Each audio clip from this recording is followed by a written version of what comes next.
What FBI found in Gene Hackman's mansion will leave you shocked.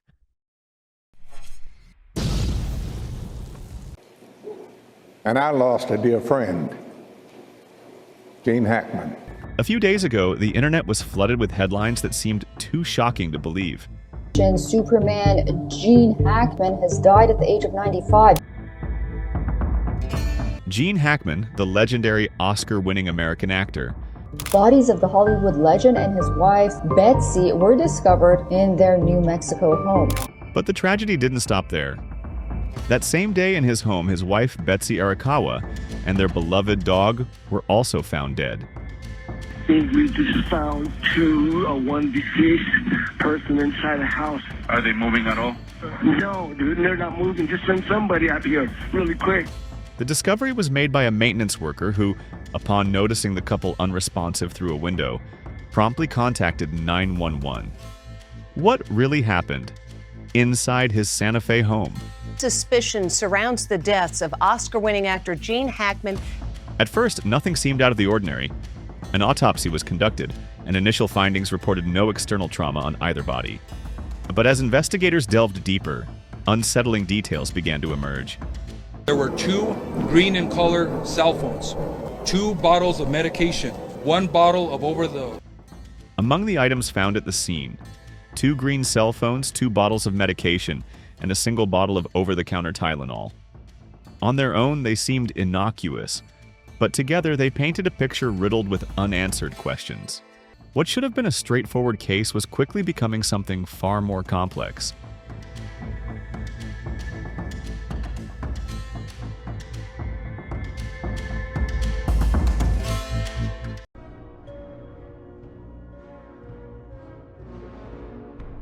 Gene Hackman is a legendary Hollywood actor known for his powerful performances and commanding screen presence. Or top of the world, Ma. Top of the world. At 95, Gene Hackman left behind a legacy few actors could rival. A 2-time Academy Award winner for The French Connection and Unforgiven, he starred in over 80 films, seamlessly moving between drama, action, and comedy. For many, he was the ultimate Lex Luthor in the Superman films, or the unforgettable patriarch in The Royal Tenenbaums. Film historians praised his versatility, with one noting, "He was believable in action films, had depth in dramatic roles, and was genuinely funny in movies like Get Shorty." Starred Hackman stepped away from acting in 2009, citing health concerns. His last major public appearance came in 2003 when he accepted a Lifetime Achievement Award at the Golden Globes, one final tribute to a career that defined Hollywood greatness. In 2023, Gene Hackman was seen in public for the last time, stepping out with his wife outside a restaurant in New Mexico. Though far less known than her legendary husband, Betsy Arakawa was an essential part of Gene Hackman's life. The two married and moved in together in the 1990s, and by the decade's end, made a life-changing decision to leave behind the chaos of Los Angeles and settle in the tranquility of Santa Fe, New Mexico. For them, Santa Fe became more than just a home. It was a sanctuary. There, they embraced the simple joys of life, art, music, and the breathtaking landscapes of the Southwest. Their residence, featured in Architectural Digest in 1990, was a masterpiece in its own right. An elegant blend of Southwestern design, perched atop a 12-acre hill with panoramic views of the surrounding mountains. For over 3 decades, Gene and Betsy were inseparable. While Hackman retired from acting in 2004, their life in Santa Fe remained rich with culture, close friendships, and quiet moments away from Hollywood's glare. And in the end, they left this world together, just as they had lived side by side. Let's take a moment to honor their memory. Comment R.I.P. Gene to send your prayers and condolences. But what really happened in their final days? And could the unsettling details surrounding their deaths point to a mystery far more sinister than anyone expected? Authorities have revealed new details about the tragic deaths of Gene Hackman, his wife Betsy, and one of their 3 dogs. According to police reports, Betsy was found near a bathroom, though the specific bedroom it was connected to remains unclear. It is presumed to be the master bedroom. Just 10 to 15 feet away, inside a closet, one of their dogs was also found deceased. Meanwhile, Gene Hackman's body was discovered near the kitchen. Body was found near the kitchen area. A deputy stated he suspected the male individual. Investigators have taken particular interest in the condition in which they found him, as it suggests that whatever happened was sudden and unexpected. Hackman was positioned near a door leading outside with a pair of sunglasses lying beside him, an indication that he may have been wearing them or holding them at the time of the incident. The fact that the couple and their dog were found in separate areas of the house suggests they were engaged in their usual daily routines when disaster struck. A space heater was located near Betsy's body, immediately raising questions about the possibility of carbon monoxide poisoning. However, authorities reported that there were no visible signs of foul play, no blunt force trauma, and no other immediate indications of external harm. Given that both Hackman, Betsy, and their dog succumbed under similar circumstances, carbon monoxide poisoning became a primary theory. Gene Hackman's daughter has shared her thoughts on his passing at 95, suggesting that carbon monoxide poisoning could have been a factor. On Thursday, Elizabeth Gene Hackman told TMZ that she suspects toxic fumes may have contributed to the tragic deaths of her father and his wife. Despite his advanced age, she emphasized that he had been in remarkably good health. With no prior signs of illness, she believes a gas leak or exposure to carbon monoxide might have played a role. Even at his age, he was in great shape, she stated. But when the gas company conducted tests, they found no evidence of a leak from the home's gas lines. Investigators have turned their focus to the space heater, but skepticism remains about whether a single device could generate enough carbon monoxide to cause fatalities in different parts of a large multi-story house. Adding to the mystery, 2 of the couple's 3 dogs survived, one of them found outside the home and another inside, near Betsy's body. Investigators moved quickly to eliminate any potential dangers, but a thorough inspection of the gas lines revealed no faults. With the cause still unknown, authorities continue to gather evidence, awaiting autopsy and toxicology reports that could hold the key to the case. Officials have promised answers, vowing to uncover the truth behind the shocking and tragic deaths of Gene Hackman and Betsy Arakawa. Another unsettling detail is that the house's door was found slightly ajar when maintenance workers arrived. It remains uncertain whether Hackman opened the door before collapsing, or if it was left open under different circumstances, or if someone else had entered or left before the police arrived. If carbon monoxide was indeed responsible, one possibility is that the dog found inside had been outdoors at some point, which may have allowed it to survive. As investigators dug deeper, they uncovered something that only led to more questions. Medication. A lot of it. Bottles filled with pills for high blood pressure, chest pain, and thyroid issues. Tylenol, medical testing records. But whose were they? Authorities wouldn't say. What they did confirm was that none of the bottles were spilled or scattered, except for the ones found near Jean's body in the bathroom. Had she collapsed while reaching for her medicine, or was there more to the story? Detectives weren't willing to leave anything to chance. They collected the bottles and sent them for further analysis. Toxicology tests would take weeks, but they could hold the key, revealing whether any of these drugs, or a dangerous combination of them, had played a role in the couple's deaths. And then another unsettling discovery: the condition of their bodies. Both Hackman and Arakawa had been dead long enough for the dry, high-altitude air of Santa Fe to begin mummifying them. Gene's hands and feet had already started the process, a grim sign that time and the elements had been at work. Without surveillance footage or a clear record of their last moments alive, investigators were left in the dark about exactly when Gene Hackman and his wife had died. But there was one unlikely source of evidence. Hidden inside Gene's own body, Hackman had been fitted with a pacemaker, a device designed to regulate his heartbeat. What many don't realize is that pacemakers don't just keep a person alive, they also keep records. Each time the device activates, it logs data, creating a digital heartbeat timeline that doctors, and in this case, detectives, can analyze. Hoping for answers, investigators accessed Hackman's pacemaker data. What they discovered was chilling.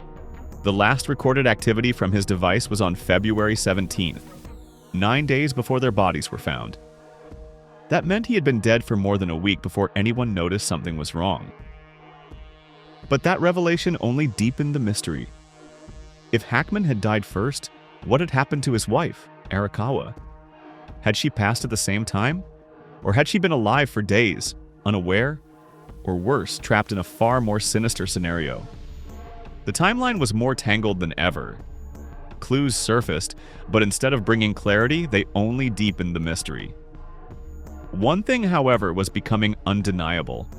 This was no simple case of natural causes. So what exactly did investigators uncover inside Gene Hackman and Betsy Arakawa's home? And more importantly, what do these items reveal about their final days? The passing of Gene Hackman remains a shock to many, but his legacy is undeniable.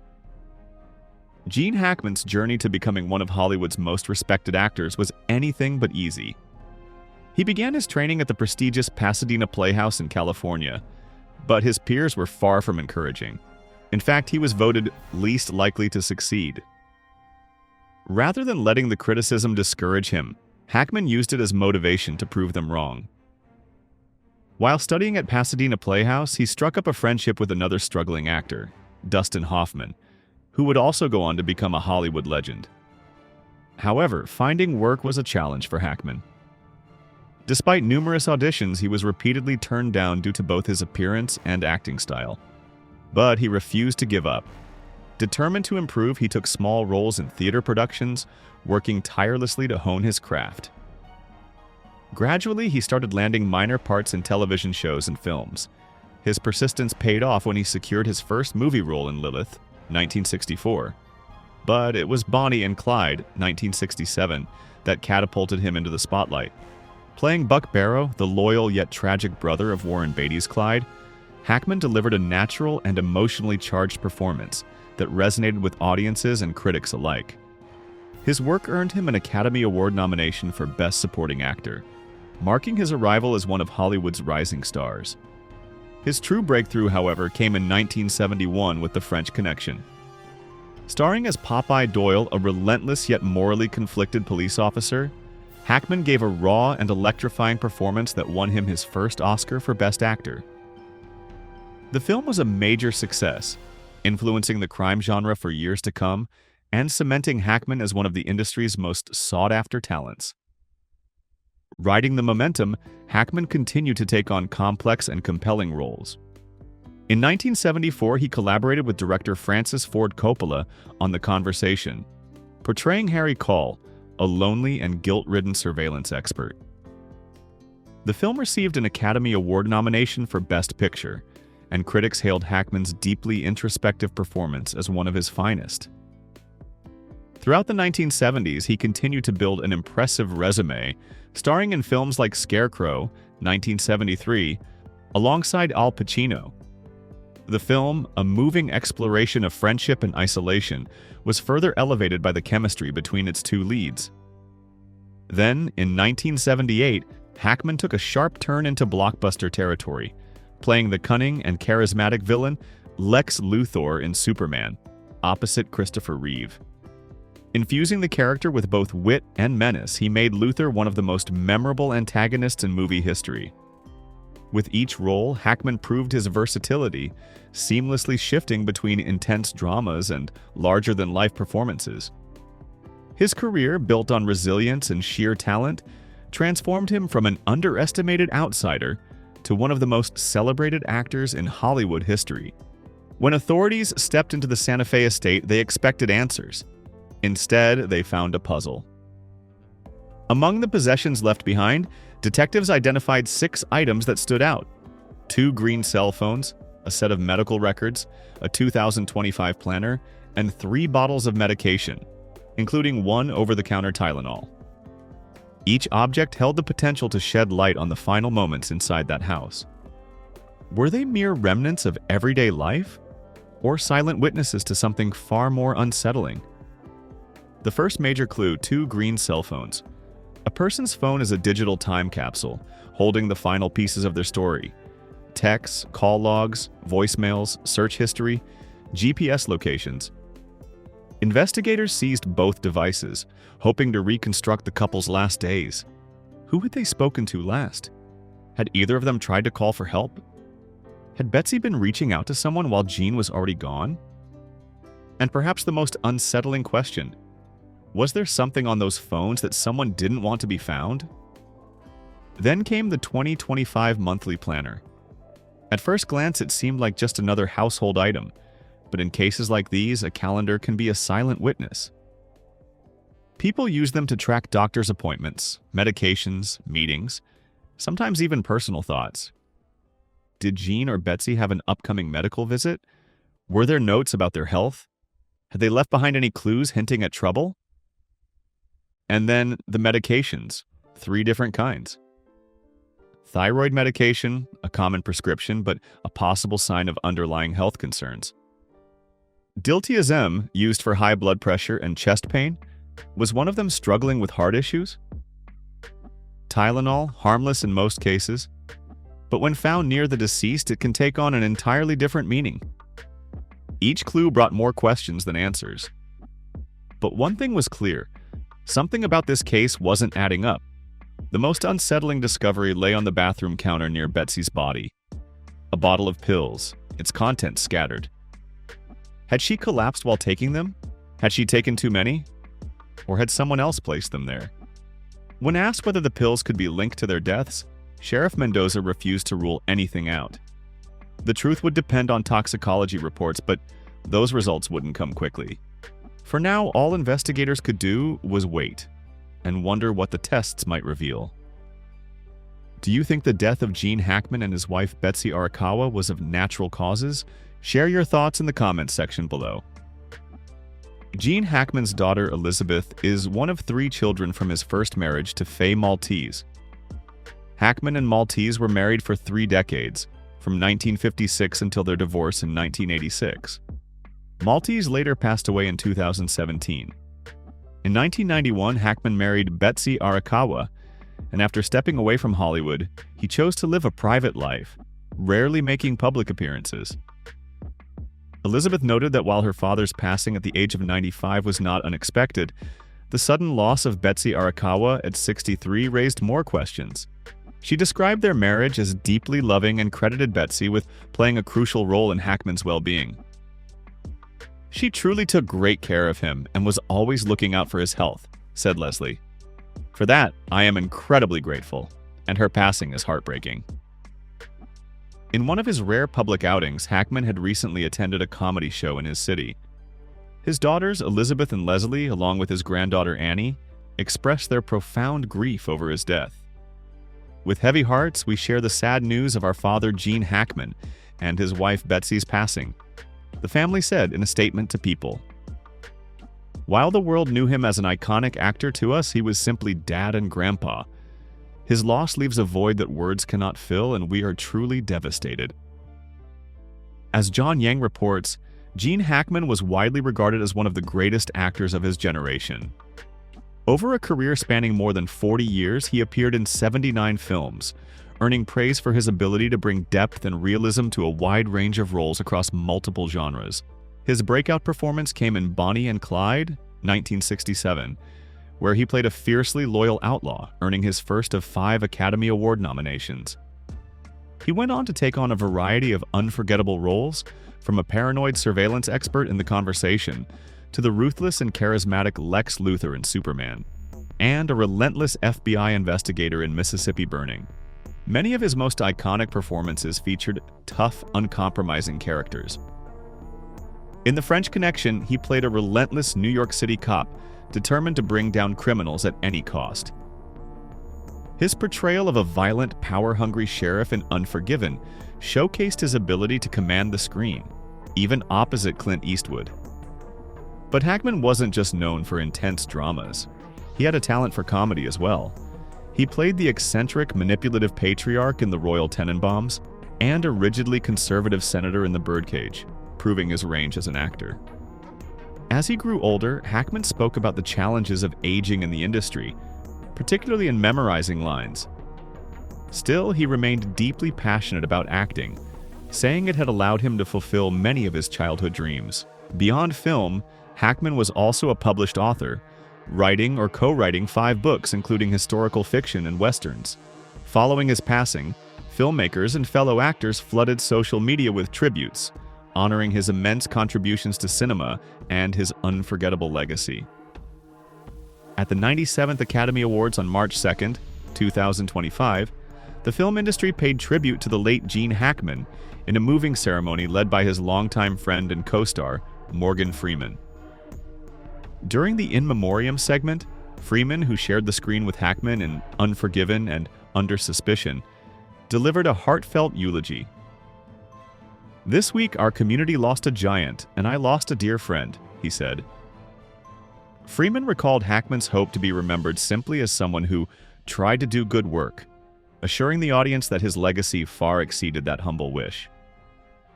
He closed with a poignant farewell. "Rest in peace, my friend." Star.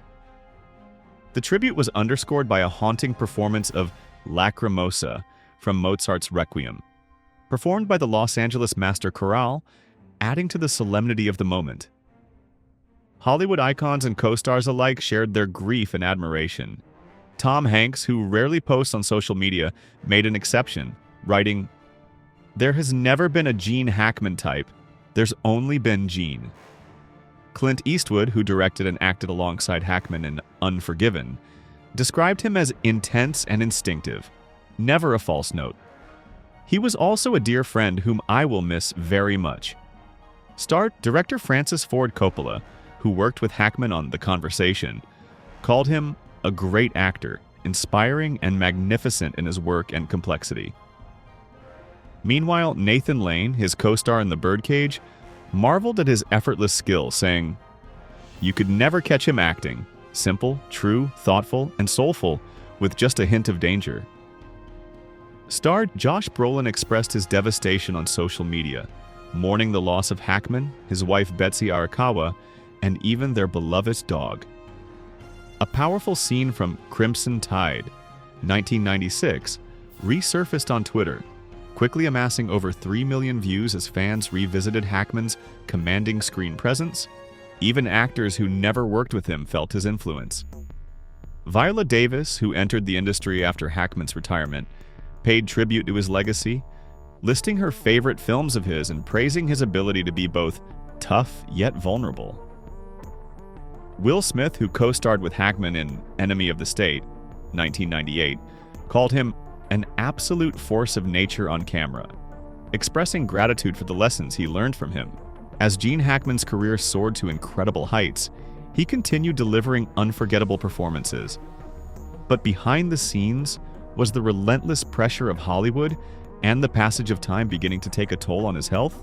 In 1990, while starring in Loose Cannon's Postcards from the Edge and Narrow Margin, Hackman underwent a critical medical procedure, an angioplasty, to prevent a heart attack. At 60 years old, doctors inserted a small balloon-like tube to clear a dangerously blocked artery near his heart. According to a United Press International (UPI) report, he was just hours away from a major cardiac event. "We treated him just in time," Dr. Herbert Samler told UPI. "Luckily, the blockage was in a spot where we could easily reach it with a balloon catheter and open it up." Hackman had first experienced chest pain radiating down his arm while traveling in Oregon. Until then, he had no known heart issues. The blockage was simply the result of aging, doctors said. Years later, in a 2004 interview with Larry King on CNN, Hackman recalled the moment with striking calmness. When King asked if he had been scared, Hackman replied, "No, not really. I didn't fully understand how serious it was at the time, so I guess that's why. It all happened very fast. I went in and came out the same day." Pressed on whether he feared for his health, Hackman admitted, "I try to take care of myself. I don't have many fears. I think we all worry about dying, especially as we grow older. My main concern is making sure my wife and family are provided for. Other than that, I don't have a lot of fears." By 2009, Hackman revealed in an Empire interview that his health ultimately led him to retire from acting. "The doctor told me my heart wasn't in the right condition to handle stress," he shared. In retirement, he found joy in fishing, painting, and watching low-budget films with his wife in New Mexico. He also pursued a passion for writing, co-authoring 3 historical fiction books with archaeologist Daniel Lenihan, and later publishing Western and crime novels on his own. Writing has a different kind of pressure, he explained. It's something you can control because you're alone instead of having a whole film crew waiting for you to perform. But Hackman's health struggles didn't end there. In 2012, at 81 years old, he was struck by a pickup truck while cycling in Islamorada, Florida. The Florida Highway Patrol confirmed he wasn't wearing a helmet when the vehicle hit the back of his bicycle. He was airlifted to a trauma center in Miami. Though the accident initially raised concern, Hackman's spokeswoman later reassured Reuters that the truck had only lightly struck him. Due to the remote island location, he was flown to the hospital as a precaution. After suffering only minor bumps and bruises, he was released within days. From Hollywood icon to reclusive writer, Hackman's later years have been marked by resilience. Though he stepped away from the limelight, his legacy remains as strong as ever. Hackman's legacy was cemented with 2 Academy Awards: Best Actor for The French Connection, 1971, and Best Supporting Actor for Unforgiven, 1992. Co-stars and collaborators such as Kevin Costner and John Cusack hailed him as one of the most influential actors in film history. Gwyneth Paltrow, who played his daughter in The Royal Tenenbaums, shared a simple but heartfelt tribute with a broken heart emoji. Even Prince William honored Hackman, calling him a true genius of film who brought each character to life with authenticity and star quality. Star Gene Hackman may never have seen himself as a Hollywood star, but to those who worked with him and those who admired him, he was nothing short of one of the greatest actors of all time. And there you have it. Shocking new evidence uncovered in Gene Hackman's estate that raises more questions than answers. What does it all mean? Could this discovery change everything we thought we knew about his life and legacy? One thing's for sure, this story is far from over. Let us know your thoughts in the comments, and don't forget to like, share, and subscribe for more updates on this unfolding mystery.